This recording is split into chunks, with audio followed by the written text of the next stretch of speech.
Hello, this is Fazul Wahab, and this you are watching my YouTube channel. Today we are continuing Science, International Lower Secondary Science 1, and we are doing chapter number 3. This is point number 3.2. Plants and nutrients is our topic today. The photograph below shows a picture plants and a Venus flytrap. This one is picture plant. This is Venus flytrap. Okay. Uh, they are called insectivorous or carnivorous plants because they consume insects or small animals. Can these plants make food? If they can, why is there a need for them to consume animals? These are two plants. They are using small insects for their food. Means they depends on for their food on small insects. Okay, so they have asked the question: can these plants make food? If they can, why is there need or for them to consume animals? Okay ये जो इसने question किए हुए कि can these plants make food? Yes, these plants make food, make their own food, क्योंकि इसके अंदर greenery भी है, इनके अंदर स्टोमेटा भी है, इसके अंदर लीव्स भी है और क्लोरोफिल भी है, सनलाइट भी मिलती है इनको, तो अपने फूड तैयार कर लेते हैं. If they can, why is there a need for them to consume animals? अगर ये अपनी खुराक खुद तैयार करते हैं तो फिर उसको एनिमल्स कंज्यूम क्यों करते हैं? एनिमल्स को अपनी खुराक क्यों बनाते हैं? यानी एनिमल यहाँ पे क्या करता है कि एनिमल्स को ट्रैप करते हैं, इंसेक्ट एनिमल्स को, और वो अपनी खुराक के तौर पे इस्तेमाल करते हैं. यानी एनिमल्स खा जाते हैं ये प्लांट्स, एनिमल्स छोटे इंसेक्ट्स को खा जाते हैं. तो फिर इसको इन इंसेक्ट्स की ज़रूरत क्यों पड़ रही है? क्योंकि उसको ये तो अपनी खुराक खुद तैयार करते हैं, ग्लूकोज वगैरह, तो फिर उसको ज़रूरत क्यों पड़ती है? इसलिए कि इनको वेल ग्रो करने के लिए, क्योंकि वो जो फूड ये अपनी बनाते हैं इनकी अच्छी ग्रोथ के लिए वो एनफ नहीं होती, उसको एडिशनल न्यूट्रिएंट्स की ज़रूरत होती है. तो इसलिए वो एडिशनल न्यूट्रिएंट्स उनको उन इंसेक्ट से मिल जाती है. समझ रहे हो? ठीक है, तो ये इनके आंसर्स ये हो गए कि हाँ ये खुराक अपनी तैयार करते हैं, लेकिन उनको अच्छी ग्रो करने के लिए एडिशनल न्यूट्रिएंट्स की ज़रूरत होती है, तो इसलिए वो इंसेक्ट्स को कंज्यूम करते हैं अपनी खुराक में. ठीक है, तो ये चीज़ हो गई है. अच्छा, हमारे पास ये जो नेक्स्ट है उसमें नेक्स्ट पेज है. Okay, insectivorous plants have chlorophyll and can carry out photosynthesis. ठीक है, ये जो इंसेक्टिवोरस प्लांट्स, ये दोनों जो जिसका जिक्र हमने पहले किया, ये दोनों के अंदर क्लोरोफिल भी है और फोटोसिंथेसिस का अमल भी होता है. इसका मतलब है कि इसके अंदर ग्लूकोज भी बनता है, शुगर्स वगैरह. ठीक है, दे ट्रैप इंसेक्ट्स और other small animals to get nutrients. You got this? वो न्यूट्रिएंट्स को गेट करने के, हासिल करने के लिए इंसेक्ट्स को ट्रैप करते हैं, खा जाते हैं. Okay, because they usually grow in soil which are poor in nutrients. आमतौर पे ये ऐसे सॉइल्स में पैदा होते हैं जो जिसके अंदर न्यूट्रिएंट्स की कमी होती है, खुराक जो उनको ज़रूरत होती है उसके अंदर कमी होती है, पूरी खुराक उनको नहीं मिल रही होती है. ठीक है, are poor in nutrients. Without nutrients plants can not grow healthily. मतलब उसको ज़्यादा उसकी सेहत अच्छी नहीं हो सकती जब तक उसको पूरे न्यूट्रिएंट्स नहीं मिलेंगे. तो ये प्लांट्स चूँकि ऐसे ज़मीन के अंदर उगते हैं जहाँ पे न्यूट्रिएंट्स की कमी होती है, तो फिर इनको एक्स्ट्रा न्यूट्रिएंट्स की ज़रूरत चाहिए होती है, ज़रूरत होती है. वो फिर क्या करती हैं कि इंसेक्ट्स को न्यूट्रिएंट्स के लिए यूज़ करते हैं. ठीक है, plants absorb nutrients from the soil in the form of mineral salts through their roots. हैं what is another function of roots beside their absorbing water and nutrients from the soil? है ये एक और extra question किया हुआ है. Plants अपने roots की मदद से ज़मीन से जो मिनरल्स हैं जो प्लांट्स को चाहिए होते हैं, पानी जो प्लांट्स को चाहिए होता है, ठीक है, ये रूट्स के ज़रिए एब्जॉर्ब करके बाकी पौधे को ये चीज़ें पहुंचा रही होती है. ठीक है, वो ये कह रहे हैं कि भाई इसके अलावा इसका काम क्या है? इसके अलावा काम ये है कि पौधे को ज़मीन के अंदर इन्हें सीधा खड़ा करके रख देती हैं, ज़मीन के अंदर गाड़ के रख देती हैं. अगर रूट्स ना हो तो पौधा ज़मीन के अंदर खड़ा नहीं हो सकता, वो गिरेगा. उसको फिर रोशनी नहीं मिलेगी, खुराक नहीं मिलेगी। तो रूट्स का काम एक तो ये है कि न्यूट्रिएंट्स को, वाटर को, न्यूट्रिएंट्स को या मिनरल्स वगैरह को एब्जॉर्ब करके ज़मीन से पौधे के बाकी हिस्से यानी तना, शाखों और पत्तों तक पहुंचा देता है। सेकंड काम ये है कि ये मजबूती प्रोवाइड करता है ज़मीन को, ज़मीन के अंदर खड़ा करने में पौधे को, ठीक है, और गाड़ने में। तो ये तो उसके रूट्स हो गए। Soil and mineral salts. Soil is formed when rock water down due to weathering. Soil is formed, कैसे सॉइल बनती है? जब ये चट्टानें जो होती है, रॉक्स वेयर डाउन, जब ये रॉक्स जो है ना वेयर डाउन, ये बारिश के साथ जो है वो यानी पतले हो जाते हैं। रॉक, बारिश उसको घिसा देती है, समझ लो कि खुद ब खुद हल हो जाते हैं। ये जो रॉक्स है ना, बारिश का पानी जब गिरता है इसके ऊपर बार बार, तो वो हल हो रहे होते हैं। वो चट्टानें, बड़ी बड़ी चट्टानें आहिस्ता आहिस्ता डिज़ोल्व हो रही होती है बारिश के पानी में, ठीक है। The soil use greatly influences the growth and development of plants. जो ज़मीन यूज़ हो रही होती है प्लांट्स के उगाने के लिए, वो बहुत हेल्प करती है पौधों की तरक्की में और उसकी ग्रोथ में, उसको बढ़ने में, ठीक है। अगर ज़मीन कमज़ोर है, बेकार है, न्यूट्रिएंट्स नहीं है, सॉइल के पानी उसके अंदर कम है, पानी के अलावा मिनरल्स कम है, तो उसके अंदर पौधे या दरख्तें या बागात वगैरह सही तरीके से नहीं उग सकते, ठीक है। लेकिन अगर उसके अंदर न्यूट्रिएंट्स अच्छे हैं, उसके अंदर जो है पानी अच्छा है, सब कुछ अच्छा है, तो फिर वो बहुत अच्छी तरीके से एक हेल्दी प्लांट्स उसके अंदर फिर उग सकते हैं। Soil provides an anchoring medium for many plants and plants absorb water and mineral salts from the soil. Soil जो है कि provides an anchoring medium. Anchoring का मतलब उसको एक किस्म का जो है वो मीडियम जो कि उनको खुराक भी प्रोवाइड कर रही है और उनको पानी वगैरह भी प्रोवाइड कर रहे हैं और उनको एक किस्म का सपोर्ट दे रहा होता है, ठीक है। तो एंकरिंग का मतलब क्या है? सपोर्ट देना, गाड़ के रखने के लिए सपोर्ट देना। इसको हम क्या कहते हैं? एंकरिंग। तो ज़मीन एक किस्म के सपोर्ट भी प्रोवाइड कर रही होती है, पानी प्रोवाइड कर रहा होता है और इसके अलावा जो है वो मिनरल्स वगैरह प्रोवाइड कर रहा होता है, ठीक है। तो ये इसके अंदर इस तरीके से होता है।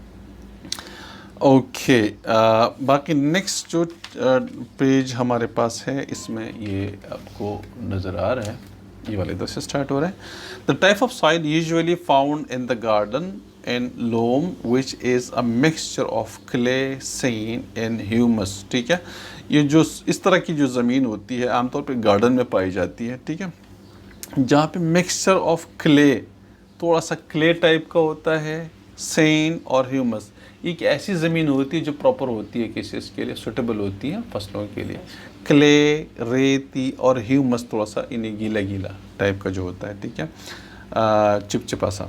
तो इस तरह की ज़मीन बेहतरीन होती है किसी के लिए। ह्यूमस इज़ अ पार्शियली और Holi decade animals and plant matters है।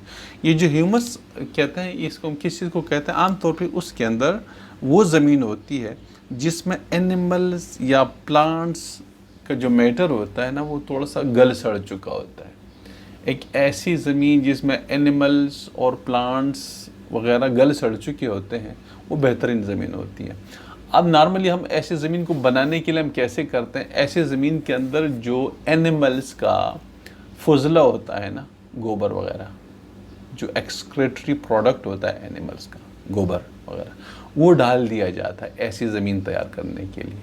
तो ह्यूमस ज़मीन उस ज़मीन को कहते हैं जिसके अंदर प्लांट्स गिर चुके होते हैं पहले से और उसके अंदर सड़ चुके होते हैं, ठीक है, या एनिमल्स कुछ इस तरह के एनिमल्स के बाकियात वगैरह इस तरह से सड़ चुके होते हैं, ये जो इंसेक्ट्स और बहुत सारी चीज़ें, ठीक है। तो ऐसे ज़मीन को हम ह्यूमस ज़मीन कहते हैं, ठीक है।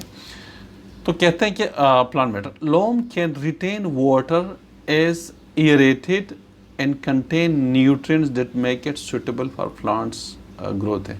ये जो लोम है, लोम का जिक्र जो ऊपर हुआ है, वो कहते हैं आमतौर पर ये ज़मीन एक तो पानी रखता है, रोक के रखता है। लोम जो होता है ना, पानी ज़मीन के अंदर रोक के रखता है, एक ये चीज़ है। और दूसरा एरी टाइप का, थोड़ा सा उसको एरी बना देता है, इसमें से हवा अंदर जाती है, फिर उस मिट्टी के अंदर हवा अंदर जाती है, ठीक है, इस तरीके से। तो एक तो हवा अंदर, चूँकि ज़मीन ऊपर सरफेस पे और नीचे भी होती है ना, तो थोड़ी सी हवा अंदर भी जाती है ज़मीन के अंदर और पानी भी अपने अंदर स्टोर करके रख लेता है। तो उसका काम ये होता है, ठीक है, that make it suitable for plant growth है।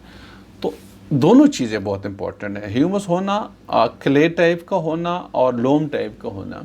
ठीक है, इस तरह से ये ज़मीन बेहतरीन होती है किस चीज़ के लिए, फसलों के लिए, पौधों के लिए। ठीक है, लोम का मैंने पहले बताया कि लोम थोड़ा सा पोरस टाइप का होता है, इसका फंक्शन ये है कि पानी को स्टोर ज़्यादा अरसे तक अपने अंदर जज़ब करके रखता है, ज़्यादा जल्दी ओपरेट नहीं होता। फिर थोड़ा सा एयरी होता है, इसमें से हवा अंदर जा सकती है। ठीक है, और जो दूसरा हमने पढ़ लिया ह्यूमस, मतलब ये कि उसके अंदर प्लांट्स और एनिमल्स के जो गले सड़े पार्ट्स होते हैं, प्लांट्स और एनिमल्स वगैरह के पार्ट्स उसके अंदर गल सड़ जाते हैं, तो वो ज़मीन बेहतरीन होती है इस तरह से। ठीक है, और ऐसे ज़मीन के लिए, वैसे नॉर्मली इस तरह की ज़मीन बनाने के लिए अगर आपके पास ये चीज़ें इस तरह से नेचुरली अवेलेबल ना हो, इस तरह की ज़मीन, तो हम उसको बनाते हैं, फिर उसके अंदर क्या, एनिमल्स का जो फुजला होता है, एनिमल्स के जो एक्सक्रेटरी पार्ट है, गोबर वगैरह, वो जाके उसके अंदर डाल देते हैं, और इस तरह से वो ज़मीन फिर उस लेवल की बन जाती है। ठीक है, जिससे फिर अच्छी फसलें उग सकती हैं। ये हमारे पास नेक्स्ट पेज है, वो ये कि the type of soil particle affects the temperature, air, water and mineral content of the soils. ये जो the types of soil particle, जो ज़मीन के अंदर, ज़मीन जिन सॉइल, जो मिट्टी जिस चीज़ से बनी होती है, अफेक्ट द टेम्परेचर को भी अफेक्ट कर रहा होता है, एयर को भी अफेक्ट कर रहा होता है, वाटर को भी, and mineral contents of the soil. ठीक है, ऐसी ज़मीन के अंदर देखिए, अगर ज़मीन सॉइल की क्वालिटी बेकार है, ठीक है, तो उसके अंदर फिर टेम्परेचर ज़्यादा गर्म होगा, टेम्परेचर नॉर्मल नहीं रहेगा। ठीक है, या तो एक्सट्रीम होगा, हवा उसके अंदर नहीं जाएगी, वाटर उसके अंदर एब्जॉर्ब नहीं होगा सही तरीके से। ठीक है, एंड जो मिनरल्स है उसके अंदर नहीं होंगे। लेकिन जो सुटेबल सॉइल होती है प्लांट्स के लिए, तो उसके अंदर हवा भी अंदर जाती है, एंटर ऑक्सीजन नीचे तक पहुंच जाती है, वो पानी को भी एब्जॉर्ब करके अपने अंदर लंबे अरसे तक रखता है। ठीक है, दूसरा उसके अंदर मिनरल ज़्यादा होते हैं। ठीक है, तो ये ऐसी ज़मीन सुटेबल होती है प्लांट्स की ग्रोथ के लिए।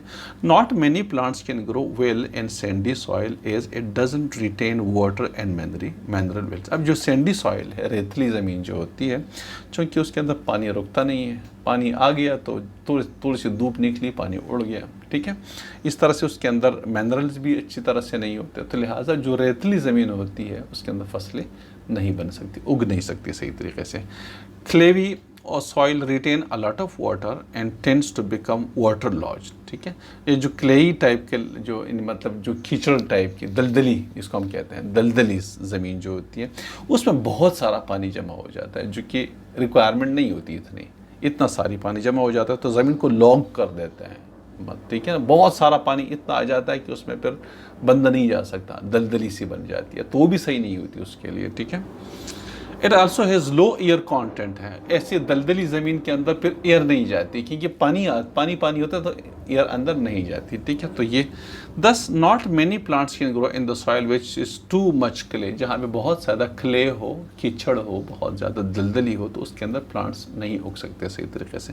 However clay particle retain minerals better than sand particle. तो सैंड पार्टिकल से कहता है कि क्ले पार्टिकल थोड़ा सा बेहतर है, लेकिन दोनों अच्छी नहीं है, लेकिन सैंड से फिर क्ले वाला थोड़ा सा बेहतर है, क्योंकि उसके अंदर मिनरल ज़्यादा होते हैं सैंड के अंदर। सैंड के अंदर मिनरल्स भी नहीं होते हैं और पानी भी नहीं होता। ठीक है, तो ओके,